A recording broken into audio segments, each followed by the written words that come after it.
What is going on, guys? Welcome back to the channel. So I wanted to make a separate video, kind of its own video, and I've said this in other videos that I've made, but kind of want to address the issue that I'm having with this supercharger system and the cooling system. So ever since I put this supercharger on, mind you, I got it done back in February, late February, so it's still kind of cool outside. I mean, we're talking 40 something degrees. For the past couple months, I've had an issue with this car wanting to run warmer than what I think it should be running. So the car wants to get up to about 225, 230, which is over the middle part of the gauge. And I've never had it go over the median, only when I would drive it hard and stuff like that with the factory radiator, back when this thing was just cammed and it was hot outside, would it ever get to about 217, 218 max. Now with the supercharger on there, I know we're making a lot more heat. So we have the intercooler, we have the blower, stuff like that. Stuff's getting hot. I understand that. So I've ordered an aftermarket radiator. It's from CSF. It's kind of the same design as the DeWitt's radiator, where it's cut down to fit the supercharger. But obviously it has not come in yet. So my factory radiator had cracked. So I needed a kind of a temporary fix for now because the radiator was probably about 3 months out. So I ordered a radiator and put it in. And this radiator was a touch smaller, I felt. So my car being a Z51, I have the oil cooler and the trans cooler in my radiator.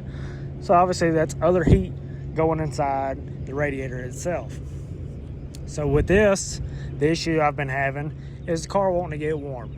And not only is it getting warm, but even driving down the road, the temperature's not wanting to come back down. If it does, it takes a while to come back down. I mean, we're talking several miles of driving before it comes down 1 to 2 degrees and settles back down to about 218, 219, just cruising on the road.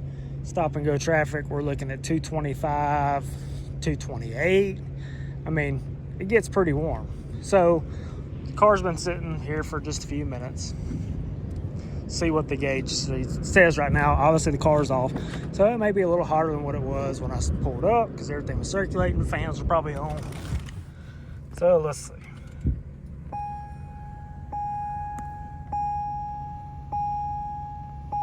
So that's just it right now. Obviously if I start the car right now, fans kick on, stuff start circulating, and that temperature will come down. Let's see, so we're showing right now to be about 232. So it only gets this hot when I turn the car off. Other than that, I get to about 228, 226, which is still too warm for my liking, to be honest with you. So I'm trying to get this issue fixed. As you can see, coolant temperature running a lot warmer than what it's supposed to. My car used to never really get up to 220. Right now it's just a tad over 220, probably about 223 right now. But that's the only issue I've really had with this supercharger is this thing's wanting to get a little warm. I have a radiator coming. If you guys seen any of my other videos I've made, I've told you guys I've got a radiator coming. It's supposed to be a lot better. It's supposed to actually help out with this temperature rising issue. And this does that. I mean, it's pretty warm outside, I'm not gonna lie. I mean, my temperature right here says 97, but really don't know because that might not be that accurate. It's probably pretty close, but that's down there by the intercooler, so no telling. It could be within a few degrees off because sometimes that right there will get up to about 109. So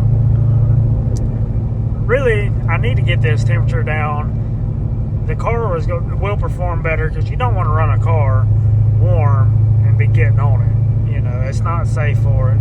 So once I get my radiator in, we're gonna come back to this and make sure and see how accurate it is. The wheels right now are throwing off my traction control. But anyways, really gonna see how much better it does. It's supposed to be a lot better. The radiator's supposed to be thicker. It's actually cut down for the A&A supercharger. It's actually designed with CSF and A&A together, so hopefully it should be pretty good. CSF is a really good company. They make a lot of radiators for like Porsche, BMW, stuff like that. So really should be nice quality product. So we're really gonna see how this does and see how well it performs. So I'll post a clip of me driving down the road, kind of show you guys about what it runs just cruising down the road. Nighttime driving, I mean, it'll stay around 216, somewhere around in there. Still, I mean, I used to ride around at, you know, right at 200, 205. It would stay around in there. So obviously I know everything's getting hot. There's more heat being created that, you know, wasn't there before. But I want to know if you guys have the DeWitts, or I don't think there's a lot of people with CSF radiators right now. I think it's kind of a new product that started late 2023, early this year, I think. So I may be some of the few that have them or will have them. So I'm going to definitely try it and see what it does, see how it does. And I'm going to run the stock fans for right now. Eventually, I may upgrade to the dual fans to get more air coming through there. The more air that'll come through, obviously the cooler it'll stay.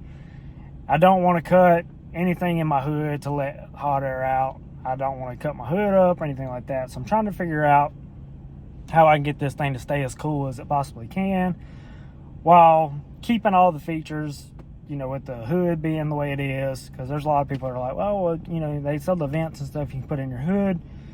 And yeah, that's cool. If this was like a road track car or something like that, I probably would. But this is just a nice car that I get out and drive around in, go to some car shows. You know, I don't want to cut the hood in this thing, just to put the vents in it, because I'm not a huge fan of the vents. Now, in track car life, I understand why you have it, and I understand that I would probably do it then, because I mean, you're trying to get hot air out for a reason. This is just, I'm just cruising it around. I'm not tracking this thing or nothing like that. So I'm definitely trying to figure out how I can keep this thing cooler. And to be honest with you, this is running water wetter inside of the reservoir as well, inside of the cooling system. So I've tried little basic odd end stuff, and I'll show you guys the radiator I have in here right now. Like I said, it just looks pretty much stock, but it's kind of smaller than the stock one. Like, and it's kind of hard to explain when I say smaller. It doesn't feel as thick.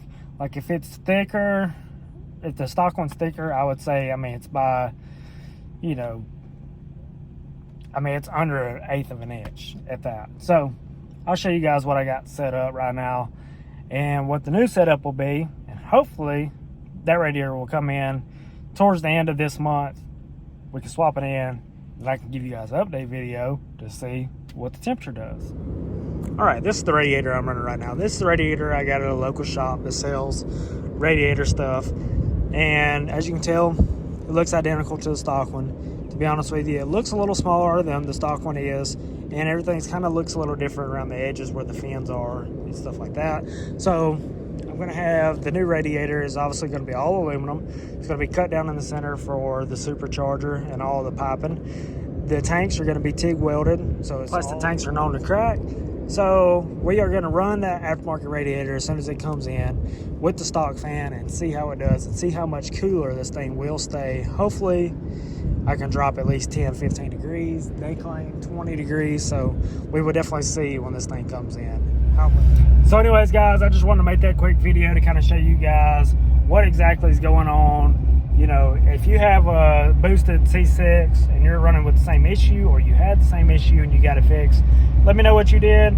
Like I said, I'm obviously just waiting on mine to come in and put it in and make sure, you know, it actually works the way they say it's going to work. Hopefully it does, because I can definitely use this thing to come down about 15, 20. So anyways, guys, let me know what you think. Thanks for watching this video. Please hit the like button, hit the subscribe button. That'll do it. Peace.